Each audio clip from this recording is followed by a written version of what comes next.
estamos aqui mais uma vez reunidos, né, na reunião de segunda à noite, que se trata do livro Céu e Inferno. Mas antes da gente começar, vamos ler uma página de Antônio de Aquino, do livro Reflexões, volume 1, a lição 33, para a gente acalmar os pensamentos, sentimentos e começar a sintonizar, né, com a espiritualidade amiga. E Antônio de Aquino nos diz assim: a doutrina espírita, em verdade, não precisa de divulgadores, precisa de homens transformados. Não se pode, no entanto, ignorar o papel predominante de quem fala. Não se pode ignorar o papel de quem escreve. Não se pode ignorar o papel de quem aparece nos vários veículos de difusão modernos para falar de uma doutrina tão importante e tão bela.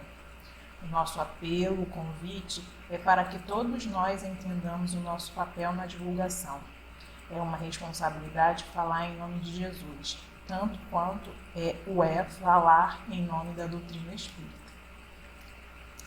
Então, com essas palavras de Antônio de Aquino, sabendo da nossa responsabilidade, vamos unir os pensamentos, os sentimentos, pensar na figura do Mestre Jesus, dos nossos guias e benfeitores espirituais, dos guias e benfeitores espirituais da Casa de Clarence, que auxiliam nesse trabalho, que possamos compreender, aprender e, na medida do possível, colocar em prática os ensinamentos que Kardec vem nos trazer na lição de hoje do livro Céu e Inferno.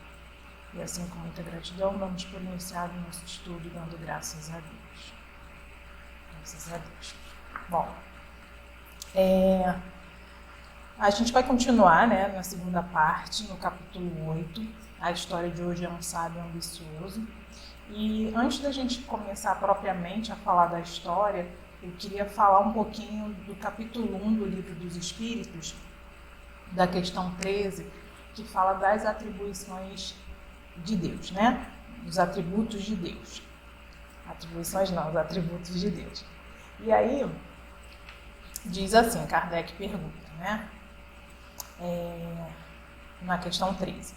Quando dizemos que Deus é eterno, infinito, imutável, imaterial, único, todo-poderoso, soberanamente justo e bom, não temos uma ideia completa dos seus atributos? Então, Kardec está perguntando se, quando a gente fala desses sete atributos divinos, né, a gente não tem certeza deles em relação a Deus, e aí os espíritos respondem, né? Do vosso ponto de vista, sim, porque acreditais tudo abarcar, mas sabei bem que há coisas que estão acima da inteligência do homem mais inteligente, e para as quais a vossa linguagem limitada, as vossas ideias e as vossas sensações não tem absolutamente como exprimir. Ou seja, a gente ainda, né, as nossas ideias limitadas, as nossas sensações, nosso grau evolutivo ainda não consegue compreender absolutamente esses atributos. É o que ele está dizendo aqui, né? O Espírito Superior respondendo. E ele continua. A razão vos diz, com efeito, que Deus deve possuir essas perfeições em grau supremo. Então, a gente sabe que ele tem essa perfeição em grau supremo. Pois, se possuísse uma a menos, ou então, se ela não estivesse no grau infinito, ele não seria superior a tudo. Então, a gente sabe que Deus é superior a tudo, mas o que é esse tudo? O nosso grau evolutivo, como eles estão falando aqui, não nos permite compreender de forma plena. A gente tem uma ideia pensando sobre esses atributos aqui, esses 7 atributos, né? E, por conseguinte, não seria Deus, ele fala isso. Para estar acima de todas as coisas, Deus não deve sofrer vicissitude alguma, nem possuir nenhuma das imperfeições que a imaginação possa conceber. Então, Deus é perfeito, né? Tem todas essas atribuições que é falada aqui no Livro dos Espíritos. Mas a gente vai falar brevemente de 3 atribuições, né? Dessas 7 que foram citadas. A primeira, assim, que eu quero trazer é essa de Deus é eterno. E o que quer dizer isso, né? Brevemente. Se tivesse tido um começo, Deus, né, teria saído do nada, ou então ele próprio teria sido criado a um ser anterior. Então, se ele é eterno, né? A ideia de eternidade aí que ele já existia desde sempre, né? E a gente não tem ainda compreensão desse conceito do que é eternidade, tá? Então, ele não foi criado por ninguém. Porque a primeira pergunta do Livro dos Espíritos é: o que é Deus? É a causa primária ou primeira de todas as coisas, né? É assim que pouco a pouco remontamos ao infinito e à eternidade. Ou seja, enquanto nós somos criaturas criadas por Deus, né? Nós tivemos um início e vamos perpetuar aí pela eternidade. Mas nós começamos de um ponto, certo? Então, a gente vai caminhando infinitamente. E aí, quanto mais a gente vai caminhando, a gente vai evoluindo até chegar a tal perfeição. E quando a gente chegar a tal perfeição, a gente vai continuar aprendendo algumas coisas que a gente hoje não tem noção de saber, né? Então, o que a gente precisa aprender hoje no nosso grau evolutivo é domar as nossas más tendências, né? Então, a gente já saiu do estado primitivo, né? A gente não é mais aquele ser que age de forma totalmente impossível, né? Mas ora a gente age instintivamente, né? Em relação às coisas exteriores, e ora a gente para, pensa, analisa, ou seja, a gente raciocina se devemos reagir ou agir de tal forma ou não. Se devemos ou não agir mais ou menos instintivamente. Então, a gente já saiu dessa condição de agir somente por impulso. A gente já para, pensa e reage. E em alguns momentos, além de parar e pensar, a gente também sente que não devemos mais praticar algumas ações, né? Então, a gente já não é mais alguém embrutecido no sentido pleno, né? De quando a gente era lá primitivo. A gente já está num planeta de provas e expiações onde ainda temos os instintos, né? Hoje mais instinto de conservação, mas alguns companheiros ainda equivocados agem por impulso instintivamente, mas mesmo assim, em alguns momentos, raciocina sobre o que está fazendo, né? Então não é somente o instinto que está falando, e muitos de nós, além disso, sente que não deve mais cometer algumas atitudes ou alguns atos, né? Então, por isso que nós somos perfectíveis, estamos aí no processo, né? A gente não é imperfeito porque não é taxado, nós estamos caminhando. O que nos torna diferente de Deus, porque Deus é perfeito, né? Ele é imutável. E aí, pensando sobre essa imutabilidade de Deus, né? O que quer dizer basicamente? Se ele estivesse sujeito à mudança, as leis que regem o universo não teriam estabilidade, certo? Então, os astros, as estrelas, o sol, os mares, eles ficariam descontrolados, né? Não seguiriam um ciclo. A lei de gravidade traria algumas perturbações, uma desordem na natureza. E nós, como também fazemos parte dessa natureza e temos as leis divinas nas nossas consciências, gravadas na nossa consciência, elas também são inalteradas, né? Então, a gente tem aí a lei de progresso, que está ligada à nossa evolução, e a lei de causa e efeito, ou ação e reação, né? Que também são imutáveis. Embora, né, a sociedade esteja em constante movimento, esse conceito de certo e errado, ele é bem definido em nós, né? Ele é bem determinado dentro de nós, né? E aí, de acordo com a nossa evolução ou a nossa maturidade, a gente vai buscando ter menos atitudes equivocadas, certo? Então, essa questão, por exemplo, de quando a sociedade era olho por olho, dente por dente, já não pertence mais a essa nossa sociedade, porque a gente já entendeu que não vamos caminhar dessa forma, né? Que existem outros caminhos mais pacíficos, mais organizados para se resolver as questões que são oriundas da sociedade, né? As problemáticas, tá? Então, reforçando, né, que como também Deus é imutável e a gente faz parte dessa natureza, dessa criação divina, suas leis que estão gravadas também na nossa consciência, elas também são imutáveis, tá? E aí, o terceiro item para a gente comentar sobre esse atributo de Deus é que ele é soberanamente justo e bom. E o que significa, né? Brevemente.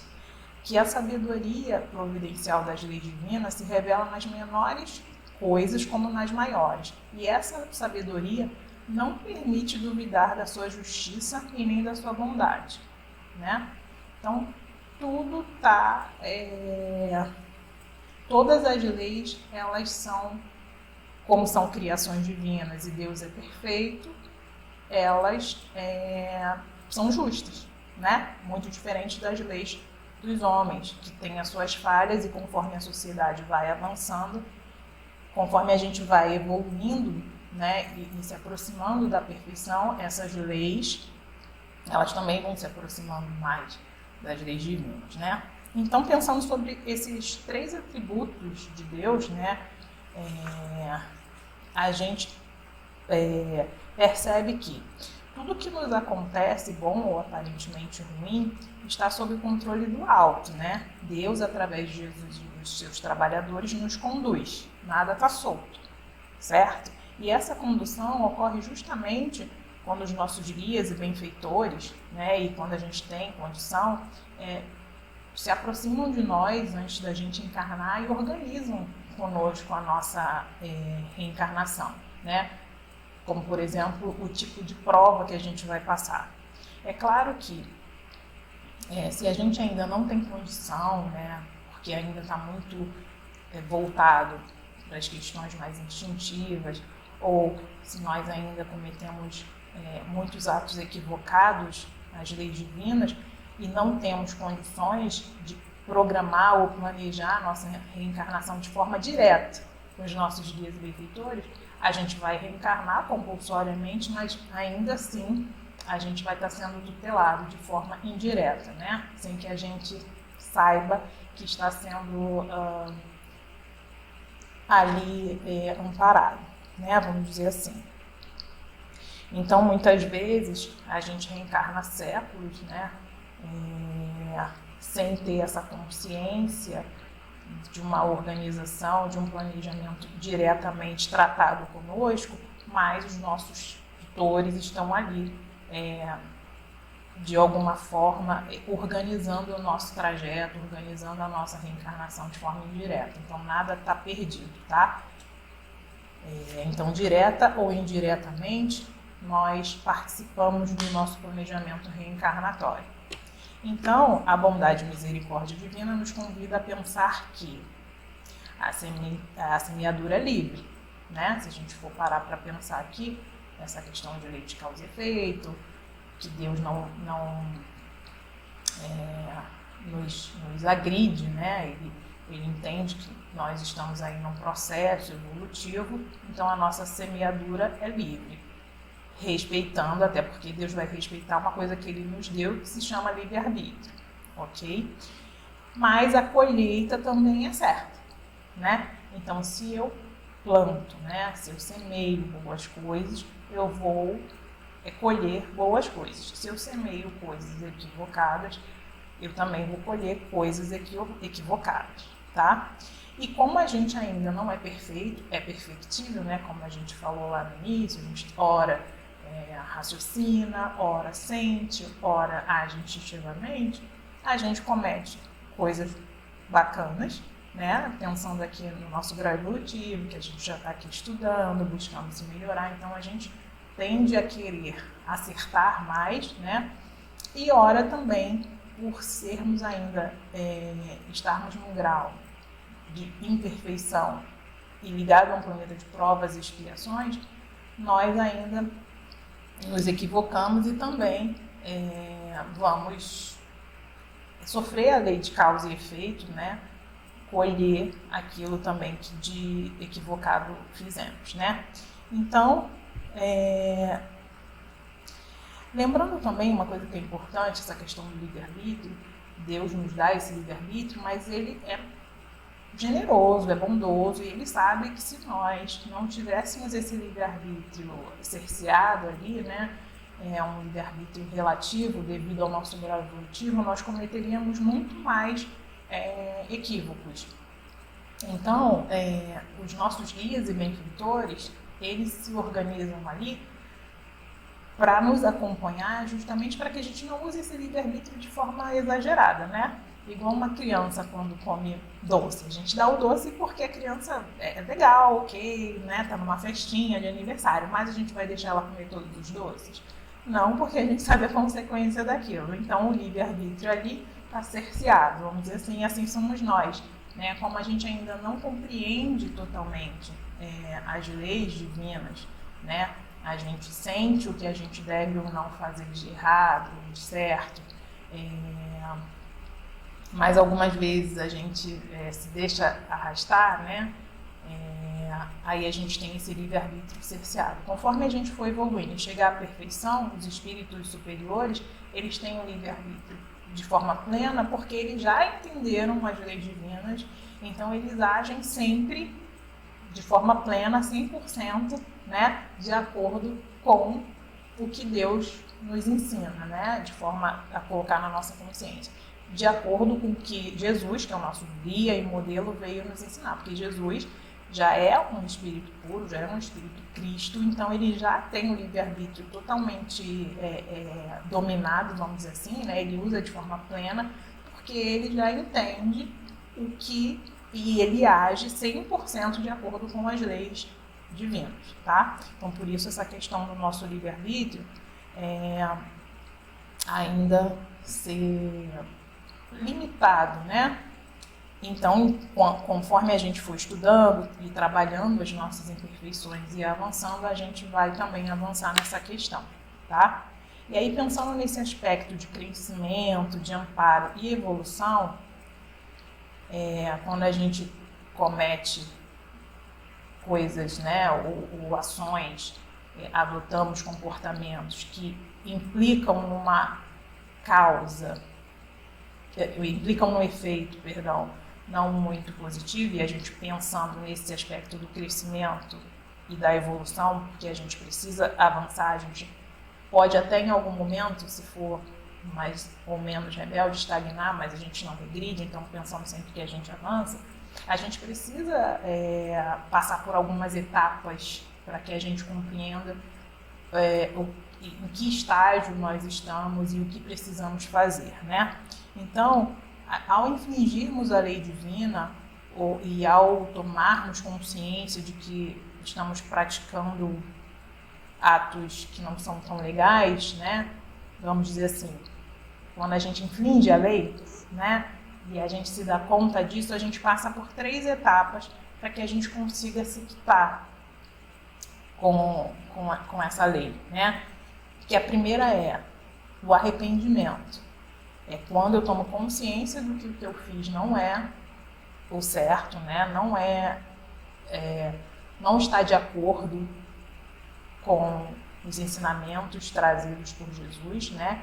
E quando eu estou prejudicando alguém, eu entendo que eu não posso mais fazer isso, prejudicar alguém ou a mim mesmo, né? Fazer algumas atitudes que eu cause também dano a mim, enquanto meu corpo físico ou enquanto meu corpo perispiritual, marcas, né, que eu vou deixando, quando eu entendo que eu tomo consciência disso e eu me arrependo. Esse é a primeira etapa. E aí depois eu tenho a parte da expiação, que eu vou começar a expiar. E o que é essa etapa? Então, primeiro eu me arrependi, entendi que eu não quero mais fazer isso, e aí depois eu vou expiar. E essa tal expiação que a gente fala tanto, as expiações, né, é quando a gente vai passar por situações parecidas ou iguais àquelas que a gente cometeu com alguém, né, ou em alguma situação, em algum contexto dentro da sociedade. Então, a expiação é basicamente, né, bem resumidamente, é quando eu vou passar por aquilo que eu fiz o outro sofrer, ou a sociedade, enfim, né. Então, essa expiação, ela é ao mesmo tempo uma prova para o futuro e a expiação do passado, né? Então, estou quitando o que eu fiz lá do passado e também uma prova para o futuro. Por que eu falo que é prova do futuro? Porque depois eu vou reparar. Primeiro eu vou me arrepender, depois eu vou expiar e depois eu vou reparar, né? E a reparação é quando, de fato, a gente quita os nossos débitos, né? com a prática do bem, da caridade e da amorosidade, ou também passamos pelas provas com resignação e paciência. E o que é essa resignação, né? Essa resignação é quando a gente entende de forma racional as coisas que estão acontecendo conosco. Isso não quer dizer que eu não vou ter dor, que eu não vou sofrer, mas eu não vou desesperar, porque eu vou entender, né? Porque a doutrina espírita ela não tira a dor. Né? Os conhecimentos doutrinários que os espíritos trazem para a gente, né? todo esse estudo, né? Todo esse amparo também que a gente tem de N formas, né? Seja através dos nossos guias, seja através dos nossos amigos, dos nossos familiares, dos nossos queridos, não vai impedir a dor, mas vai impedir da gente entrar em desespero, porque o desespero faz com que a gente tome atitudes não tão legais, que a gente acredite, o desespero faz a gente desacreditar que aquela fase vai passar, né? Então, essa resignação é ter consciência de que eu preciso passar por aquilo. Muitas vezes aquilo não tem a ver com essa encarnação. Aí a gente às vezes se pergunta, por que eu estou passando por isso, se eu sou tão bacana, né? Mas a gente precisa ter um olhar, né, de espírito imortal, que a gente está aqui encarnado neste momento, neste século, né? Nesse contexto social, mas nós já vivemos outras experiências em outros contextos, em outro cenário, onde nós não pensávamos igual ao que a gente pensa hoje. Onde a gente tinha o pensamento, se a gente pensar em progresso, menos amadurecido do que a gente tem hoje. Então, essa é a resignação. É eu pensar, ok, nesta encarnação, me parece que eu não fiz nada que eu merecesse passar por isso. Mas como eu me enxergo como um espírito imortal, certamente há algo aí que eu deixei, por isso a gente tem o esquecimento do passado, a gente vai relembrar disso, né? Porque a gente vai estar aqui reforçando, estudando e tendo ciência disso. Então, por misericórdia, eu tenho o esquecimento do passado e sei que nada está fora do controle de Deus, né? Então, essa minha resignação, que é essa consciência, essa racionalidade sobre a minha dor, vai fazer com que eu não desespere e me dando a certeza de que vai passar, certo? Então, é isso a resignação e a paciência de esperar o tempo, que o tempo não é nosso, né? A paciência em entender as etapas do processo que eu preciso passar. Tudo isso vai trazendo conforto, vai trazendo mais calma, vai trazendo mais equilíbrio e aí a gente não desespera, tá? Então, quando normalmente a gente está passando por essas etapas, né, da expiação ou de uma prova muito difícil, nós, que bom também, né, que eu vou falar, recorremos à prece, né, buscamos essa conexão com o alto, né, com os nossos guias, com os nossos benfeitores. Alguns se apegam ou fazem preces para aquele espírito que é mais afim, né, Maria de Nazaré, Doutor Bezerra, Baltazar, enfim, né, tantos espíritos aí que nos auxiliam. Muitos de nós adotamos essa postura da prece, o que é fundamental, né? Porque enquanto espírito imortal, enquanto espírita também, a gente sabe dessa eficácia da prece. Então, essa prece, né, essa relação com Deus, porque de uma certa forma a gente faz a prece para alguém interceder junto ao Pai, né? Então, essa nossa relação com o Pai, ela deve ser de louvar, pedir e agradecer. Então, que bom que a gente tem esse recurso da prece, né? E o que é o louvar?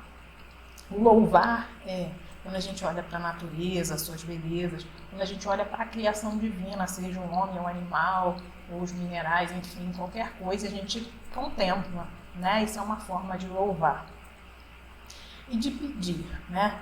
É quando a gente pede para amenizar as nossas dores, quando a gente pede saúde, quando a gente pede recursos materiais também, porque a gente está encarnado, a gente está vivendo a vida material e não tem problema nisso, né? Inclusive até Kardec, lá em Obras Póstumas, quando ele fala, né, sobre essa experiência, essa missão que ele tinha, ele pergunta aos espíritos, porque ele estava passando por uma dificuldade financeira, e se eu precisar de um recurso material, vocês vão me ajudar? E os espíritos superiores respondem: se não te ajudar, seria não te amar, né?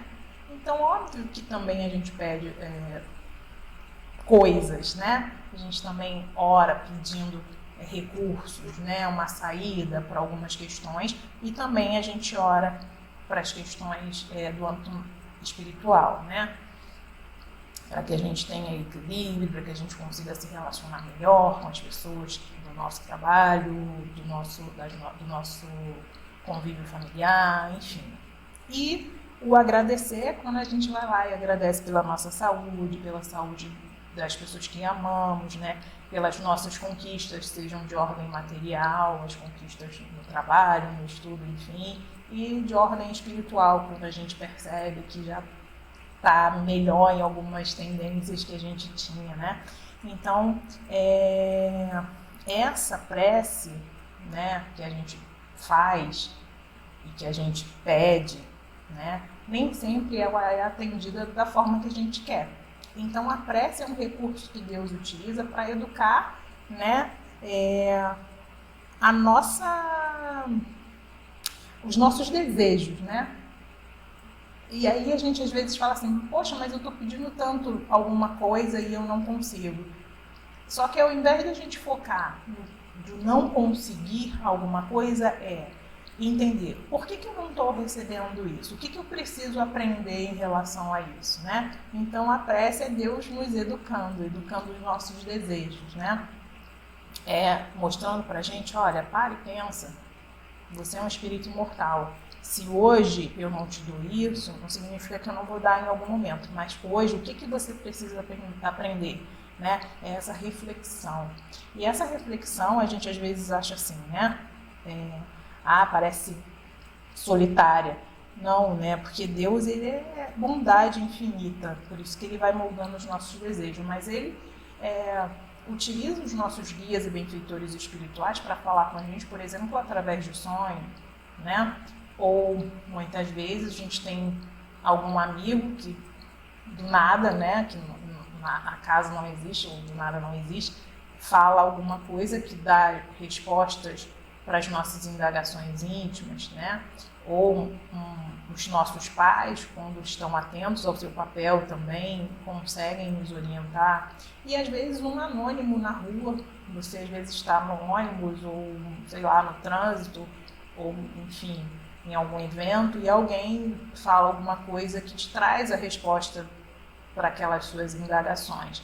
Quando não, muitas vezes também passamos por experiências, né, nas quais a gente é fatalmente convidado a pensar: por que eu estou passando por isso? Então, essa resposta às nossas preces, quando não é respondida da forma que a gente quer, porque a gente ainda é muito imediatista, a gente ainda precisa exercitar essa paciência, ela é respondida através dessa equipe, né? Dessa forma tão carinhosa que Deus encontra de sempre estar ali presente nos ajudando, né? Então, a história de hoje, né, está falando de um sábio ambicioso, né? É a história da senhora B. A senhora B era uma pessoa, ele fala senhora B porque ele preserva o nome, né? Era uma pessoa da alta sociedade, então ela tinha posses, mas desde os 4 meses de idade ela sofria por vários tipos de enfermidades que não eram encontrada solução, não era encontrada a cura, né? E ela já tinha 70 anos, Kardec relata aqui na história, e ela permaneceu 70 anos nessa, vamos dizer assim, angústia, né? Inclusive, os médicos faziam experimentações com medicações, né? Era lançado algo novo na medicina, vamos experimentar na senhora B para ver se funciona, para ver se ela consegue acabar com essa enfermidade, com essas dores físicas. Então, imagina, né? Viver 70 anos com dores físicas e com enfermidades, e inclusive essas experiências que os médicos faziam algumas vezes levavam quase ela a desencarnar, né? Porque eram medicamentos em processo de estudo, mas obviamente ela aceitava, né? Ela tinha ciência desses experimentos. Então, a filha dela, obviamente que amava a mãe e via aquele sofrimento, e era espírita, cristã, né, e médium, lembrou, né, obviamente, como todos nós, do recurso da prece, e foi lá pedir para os guias e benfeitores para que pudesse acabar, né, com aquela dor, com aquele sofrimento da mãe. E aí eu vou ler, porque para não perder muito, não ficar muito vago, né, para ficar bem fiel ao que Kardec diz aqui, tá? Ó, sua filha espírita cristã e médio pedia a Deus em suas preces para abrandar as cruéis provas, mas seu guia espiritual disse-lhe que para que pedisse simplesmente para ela, para a mãe, a força de suportar com paciência e resignação, e ditou as seguintes instruções. Então, ou seja, a gente estava falando da questão da prece, né? De como a gente pede. E aí a gente tinha falado anteriormente dessa questão da resignação e da paciência. Então, o guia espiritual ali, né? Tá pedindo para essa média, olha só, não pede para tirar dor não. Pede diferente, né? Vamos entender o que tem além dessas dores e dessa doença, né? Aí ele fala assim, olha, ele complementa: tudo tem a sua razão de ser na existência humana. Não há um sofrimento que causastes que não encontre um eco nos sofrimentos que suportais. Aquela questão da lei de causa e efeito, né? Não há um dos vossos excessos que não encontre um contrapeso nas vossas privações. Não há uma lágrima que caia dos vossos olhos sem ter uma falta a lavar. Então, é aquilo que a gente comentou anteriormente. A gente às vezes está passando por alguma situação e nesse primeiro momento a gente acha, né, que não tem nenhuma explicação. Mas ele está dizendo assim, que nada não tem explicação. Tudo tem uma causa, né? A questão da causa e do efeito. E aí ele continua: suportai, pois, com paciência e resignação as vossas dores físicas e morais, por cruéis que vos pareçam. Tal é a sorte, vou pular um pouquinho, do infeliz que sofre sobre a terra. A aspiração da felicidade, que deve ser o fruto da sua paciência, torna-o forte contra as dores passageiras da humanidade. Então ele está falando que é passageiro, né? Por mais que pareça que não, né? Por mais que, nossa, 70 anos, desde 4 meses de idade, sofrendo, isso não tem fim. Aí ele fala: assim ocorre com a tua mãe. Cada dor que ela aceita como uma expiação é uma mancha apagada do seu passado. Lembra a questão da expiação? A gente primeiro se arrepende, depois a gente expia, né? Ou seja, passa por aquilo que a gente cometeu ou causou, né? E depois a gente, por fim, repara, né? E aí ele fala, como uma expiação é uma mancha apagada do seu passado. Quanto mais cedo todas as manchas estiverem apagadas, mais cedo ela será feliz. Então ele está falando que isso vai passar, que isso vai acabar. Aí ele complementa: só a falta da resignação torna o sofrimento estéril, porque então as provas estão a recomeçar. O que é, pois, mais útil para ela é ter coragem e submissão. O que é necessário pedir a Deus e aos bons espíritos conceder. Então, o que ele está falando ali? Que em vez de pedir para abrandar as dores dela, porque as dores dela é que está fazendo com que ela expurgue, né, consiga quitar com a lei, ela deve pedir coragem e submissão, né, e resignação para essa mãe. Ele fala coragem e submissão, mas a gente já entendeu a questão da resignação, do que se trata. É saber de forma consciente o que a gente está passando e que tem ali um efeito de alguma causa que a gente cometeu equivocadamente. Não vai tirar de nós a dor, mas vai trazer para nós a paciência, a tranquilidade e tirar de nós o desespero, porque a gente tem a certeza de que aquilo vai passar e de que a gente vai estar quitando, né, a gente vai estar se reparando, né, com as leis. Então não tem nada de castigo, não tem nada de punição, só tem alguns atos que nós cometemos de forma equivocada, porque a gente não compreendia de forma plena essas leis divinas, e aí a gente está ali após o arrependimento, que é a compreensão de que a gente fez algo que não era bacana, né? A gente começa a expiar, que é passar por aquelas provas e por fim reparar. Então é isso, tá? E aí ele fala o que a mãe dela foi e por que ela estava passando sobre isso. Aí lembra que a gente comentou que muitas vezes não é dessa encarnação, pode ser de outras. E aí ele fala: tua mãe outrora foi um bom médico, frequentando uma classe onde nada custa para assegurar o bem-estar, ou seja, era abastado, né? E onde foi cumulado de dons e honras. Ambicioso de glórias e riquezas, querendo atingir o apogeu da ciência, não tendo em vista aliviar os seus irmãos, porque não era filantropo, ou seja, ele estava preocupado em fazer o nome dele dentro do meio acadêmico. Ele não fazia caridade, né? Com a medicina, não era filantropo. Mas em vista de aumentar a sua reputação e, por consequência, a sua clientela, nada lhe custou para conduzir o bom fim aos seus estudos. Então, o objetivo dele, enquanto médico, né, nesse tempo aqui, era simplesmente fazer um nome, fazer a carreira, colocar o nome dele lá no meio científico, à custa de qualquer coisa. E aí, olha o que ele fazia.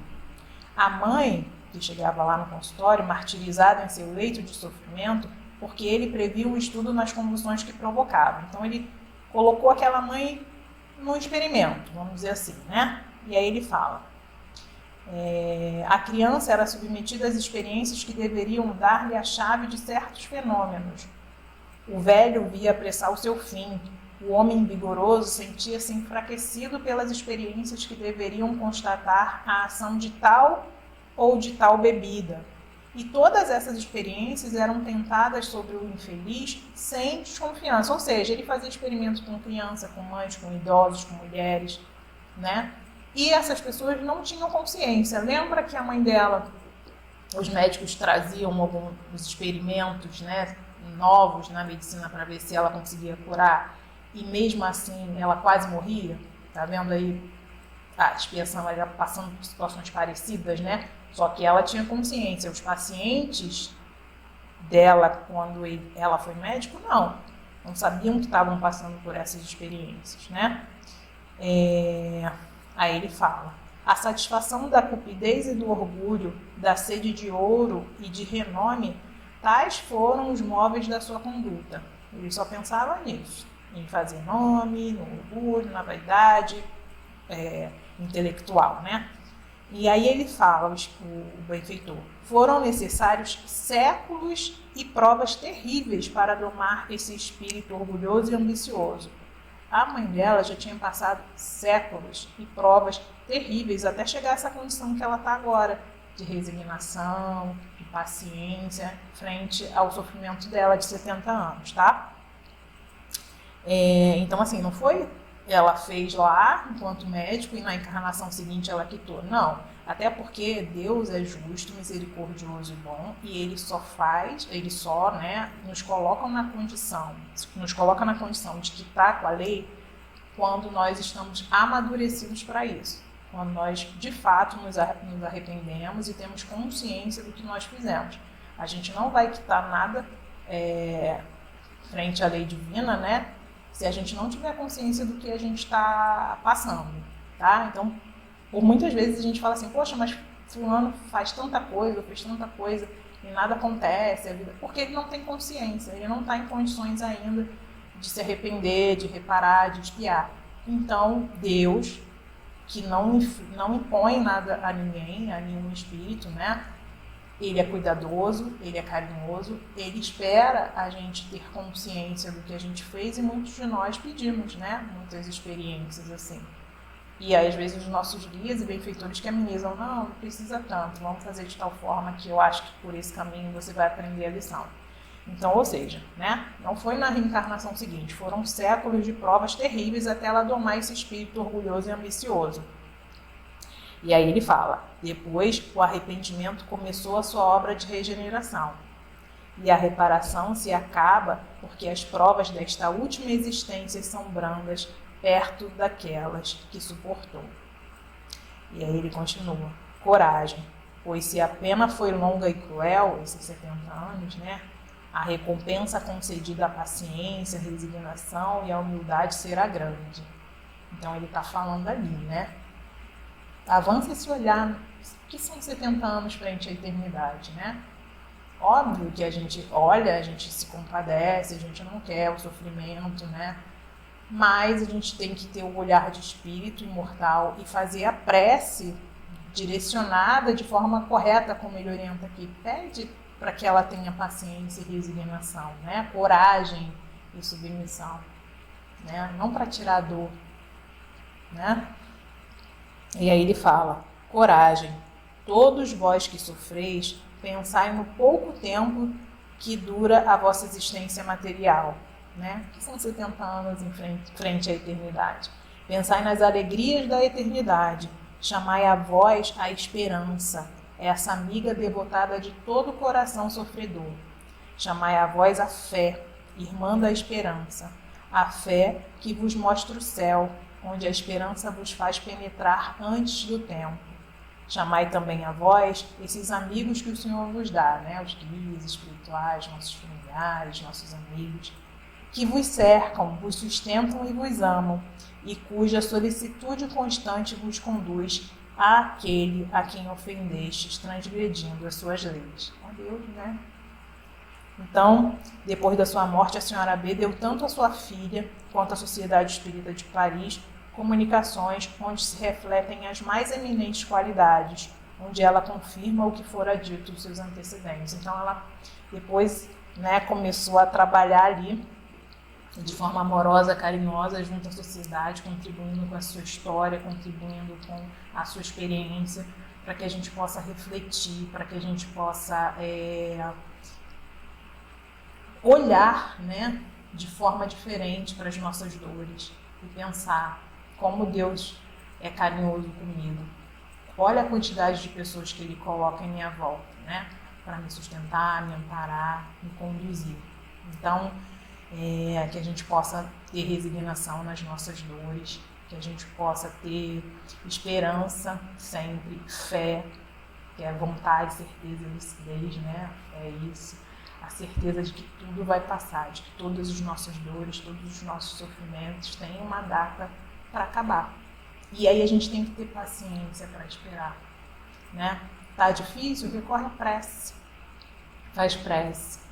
Pede para os seus guias e benfeitores te abraçar, né? Você vai se sentir abraçada, você vai acordar mais calma, conversa com um amigo, ouve aquele estranho na rua que às vezes parece estar falando coisa com coisa, mas está te dando várias respostas para as suas indagações. Porque Deus fala com a gente assim: olha para o céu, louva, né? Olha para a natureza, se acalma, pacifica, respira, sente a presença de Deus cada vez mais dentro de você.